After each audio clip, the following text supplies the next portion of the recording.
इफ्तार में फ्रूट चाट तो रोज़ाना ही बनती है। एक बार ये बहुत ही हेल्दी और बहुत ही मज़ेदार पास्ता सैलेड बना के देखें। इतनी मज़ेदार बनती है कि आप इसको दावतों में बनाना पसंद करेंगे। तो पास्ता सैलेड बनाने के लिए मैंने यहाँ पर एक बाउल भर के पास्ता ले लिया है। तो ये बच्चों का भी बहुत ज़्यादा फेवरेट होता है, इसलिए पास्ता हम थोड़ा ज़्यादा ही इसमें ऐड करेंगे। तो पास्ता को 8 से 9 मिनट बॉईल करके हमने स्ट्रेनर में रखकर इसके अंदर ऐड कर दिया है। इसके साथ ही मैंने यहाँ पर फ्रोज़न कॉर्न ले लिए हैं, इनको भी मैंने हल्का सा बॉईल कर लिया था। फ्रोज़न कॉर्न हमने इसमें ऐड कर दिए हैं। साथ ही हम इसके अंदर ऐड करेंगे रेड बीन्स। ये बहुत ही ज़्यादा हेल्दी होते हैं, तो रेड बीन्स भी मैं थोड़े ज़्यादा ही ऐड कर रही हूँ। तो सारी चीज़ें एक एक कप भर के हम इसमें ऐड कर रहे हैं।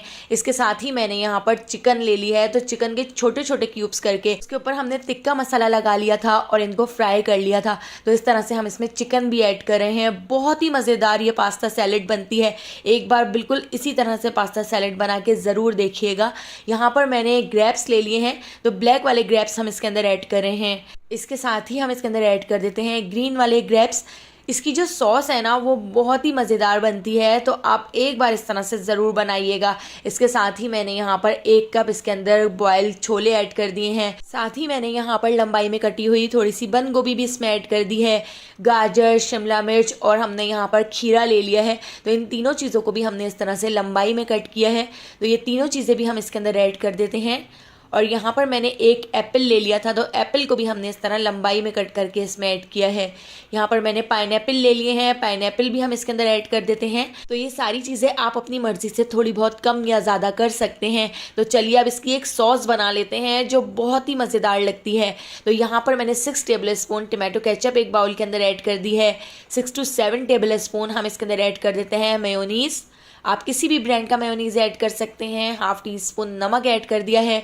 5 to 6 टेबल स्पून मैं इसमें चीनी ऐड कर रही हूँ, क्योंकि मैं यहाँ पर काफ़ी सारी पास्ता सैलेड बना के तैयार कर रही हूँ, तो उसके हिसाब से इस सॉस की क्वांटिटी बिल्कुल परफेक्ट होगी। ½ टीस्पून लाल कुटी हुई मिर्चें ऐड कर दी हैं और यहाँ पर 2 टेबल स्पून हम इसके अंदर ऐड कर देते हैं सोया सॉस। और इसके साथ ही हम इसके अंदर ऐड कर देंगे 2 टेबल स्पून भर के चिली सॉस। यहाँ पर ले लिया है मैंने एक मीडियम साइज़ का लेमन, तो हम इसके अंदर लेमन भी निचोड़ देते हैं। पास्ता सैलेड या रशियन सैलेड तो आप भी अपने घर में बनाते होंगे, लेकिन एक बार इस सॉस के साथ ये पास्ता सैलेड बना के ज़रूर देखिएगा। बहुत ही मज़ेदार लगेगी, बच्चे भी बहुत शौक से खाएंगे।